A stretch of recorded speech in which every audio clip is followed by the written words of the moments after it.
So good that you watched. Today I'm gonna interview a property owner. She has a beautiful property on the south of the Algarve, and I take you with me a little bit on the way how she ended up in Portugal and why she bought the property. Because now she's in the phase of selling her property. So stay tuned, because then on the end of this film you know exactly what was the reason and which steps she took to moving to Portugal and now moving to the next phase in selling her property. Hello, Joan. Hello. First of all, I have to tell, I know Joan a few years because our children were in the same school. So tell a little bit for the viewers about your story, how you ended up in Portugal, and because you come from London? No, I come from Bristol. From Bristol.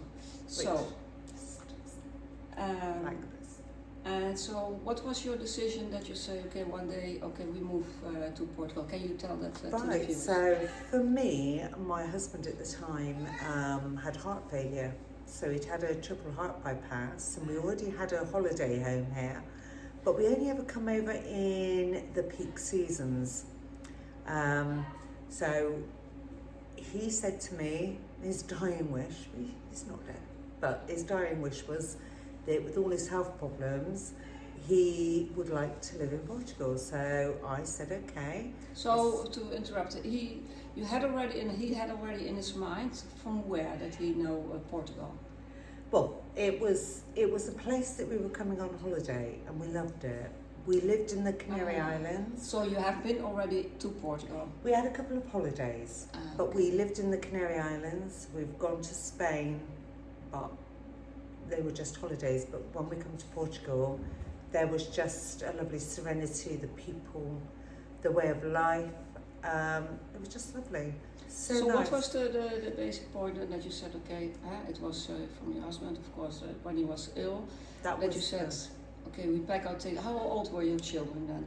Right, so my youngest was, when we first bought the villa, he was 4 years old, and my daughter's 5 years older, so she was 9.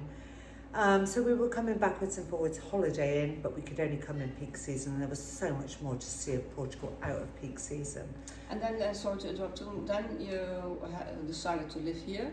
The first step, I think, how did you choose the school? Which school did you choose for the children? Well, then there wasn't many schools, and obviously it had to be an international one because my daughter was 12, and we wanted them both in the same school.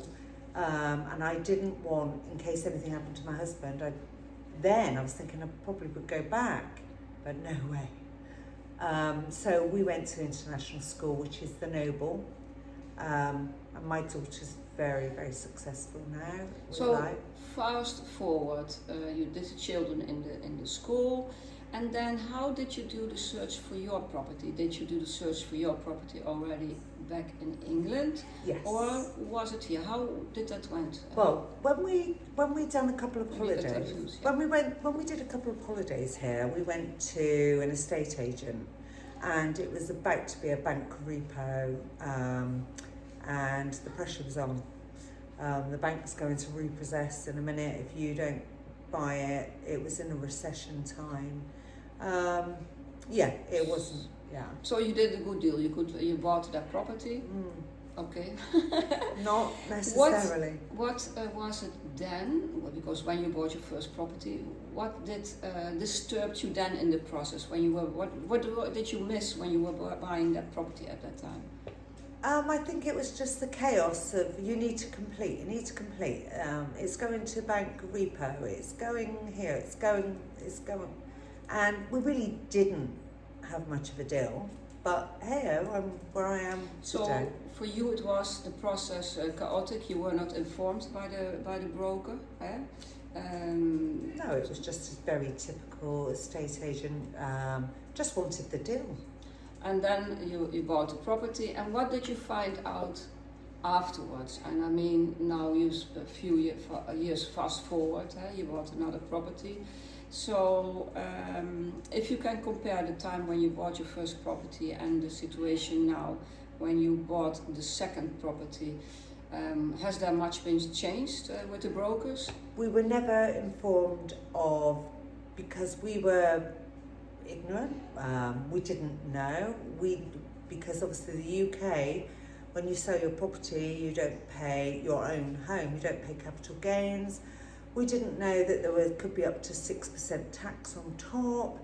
So when we were going to the final deed, no one holding our hands, it was a mess. So, and they didn't, for example, so for you was the important missing how much you needed to pay on the taxes, absolutely. how that you were not guided during the process of the buying. So the second time, you had not a good feeling with buying the property. Yeah. And if you think back, why did you buy this property? What was it appealing to you that you decided, yes, I'm gonna buy anyway this property? What was that? So I became very fortunate with property over here because I learned a lot of lessons, because I didn't have the guidelines like Petronella. So I had to learn the hard way, like I know a lot of people have learned the hard way.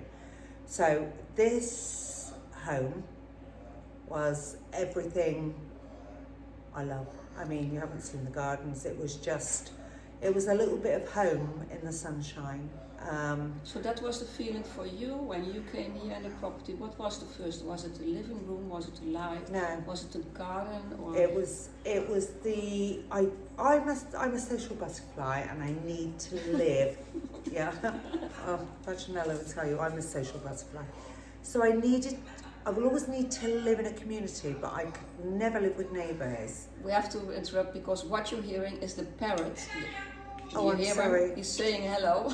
We have tropical parrots. Because, we have he's laughing now at us. Yeah, sorry. And then also, with the dogs, it's really a family home, but I just wanted that we have somebody in the background. Well, I've been here 17 years, so I'm very well known here as an animal rescuer.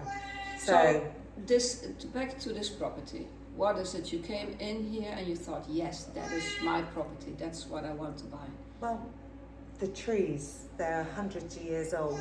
You just can't make a garden like that. The being in the community, but I'm in the middle of nowhere, but I'm not. I'm absolutely in the perfect location. Because here in the location is, as well, what I know the location of course, but the location is here, the sport facilities, the bars, restaurants. Well, I brought my children up in Federation Tennis at the tennis club. Obviously the school down the road, all their friends, and for their friends to have sleepovers, and the land. It's just. So it was the to understand it better, and I think for the viewers as well, it was the land, the space, the privacy, but then the proximity of everything around you. Correct? It was lovely to know I could close my gates at night and I could be at one with nature, and I felt safe. I've got a community. I've only have to walk down. I can walk down to the village. I can walk along to the local bars, but I'm locked away. It's just lovely, just perfect. Yeah, because to give the viewers a little bit of understanding of the area, we are here really in the south of Portugal. We're talking here about Cavoeiro. And these areas, these are the outside areas of Cavoeiro. They're still really relaxed. It's not too touristic. So I think in the evening as well, it's very calm in this area. Yeah. And of course you have for you it's important that you have the space, the dogs around, and what you're doing, we were telling you the dog rescue. Yeah, I've always done dog rescue, so I've got kennels in the land. I know, she's always rescuing some sort of dog somewhere. Yeah. So, and if you think back now, because now you're on your next phase, you want to buy another property. Yeah. You want to sell, but that's why also we're making this video, because Joan hired me to help her with selling the property. So I would like to take the viewers with me why you were contacting me to hire me to help you to sell the properties. Why was that? Well, when I first put this property on the market, obviously I love it, but my children have grown. and unfortunately I need a new chapter in my life, without going into too many things, and I need to free myself for assets. So I had 8 estate agents around my house. 8. 8. We have to tell, in Portugal you can hire as many real estates as you want. So why did you hire so many real estates? No, I didn't hire them. What I did, I had everybody saying, oh, what about me? What about me? I'll sell your house. I'll sell your house. Friends of friends whose husbands are estate agents, a dear friend who's struggled, who's an estate agent. And I'm one of these people that I just, okay. So I said, come in value. 8 estate agents. So it went from, well, let me tell you the margins. The margins were between one price and another price, 800,000 was the value what they were valuing my property for. And you didn't have an idea yourself what your property would be worth? Well, I did, because obviously I know what I bought it, I know what I've spent. Obviously I can't, nothing will put a price on bringing my children up and the love I've had for this property and living here. There's no price for that. But I did have, which I thought was reasonable, but I went with the middle ground, and it was just absolutely ludicrous. And so you were telling me, because you phoned me up, you were frustrated about the way what went about the clients, or what was it the most frustrating part for you? The most frustrating part was the fighting to get my listing. And between the brokers? Yeah, the fighting to get my listing, loving the property, everyone saying so many different things that it just become mind-boggling, and then I'd have to chase them and say, chase them for what? Well, for a report, because I want to know how it's doing on all the social media platforms. I just wanted to, because they're on a lot of money over here, and I then ended up being the one that was doing all the work. So you had the feeling that you were left alone. And we have to understand, in Portugal the commissions are somewhere between 4 and 8% of the sales price. And so you felt left alone. You had to do the work by yourself. Well, there was just never any feedback. There was, oh, your house is going to sell. It's beautiful. Well, can you I want to see what the market platforms are doing. I want to see the views. So I would spend a day going around the estate agents. Can you give me some feedback? Then the next one was, well, what's wrong? Oh, wait until after the 26th of November, there's a budget in the UK. So it was always, don't worry. Oh, there's someone that's over next week. The amount of times I've heard, and then I hear the same estate agent say the same name of this person that's coming over. And I'm thinking, well, I thought he was exclusive to you.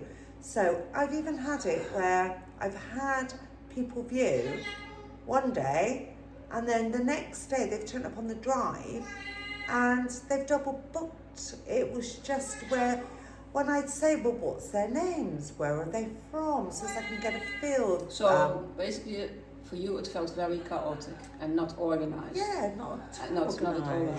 And then going to see the pictures they've got in the window. Not the prettiest pictures, because I've got some beautiful aerial views. I've got some, and energy certificates. Not the correct energy certificates. Not the correct information, and you keep going back and saying.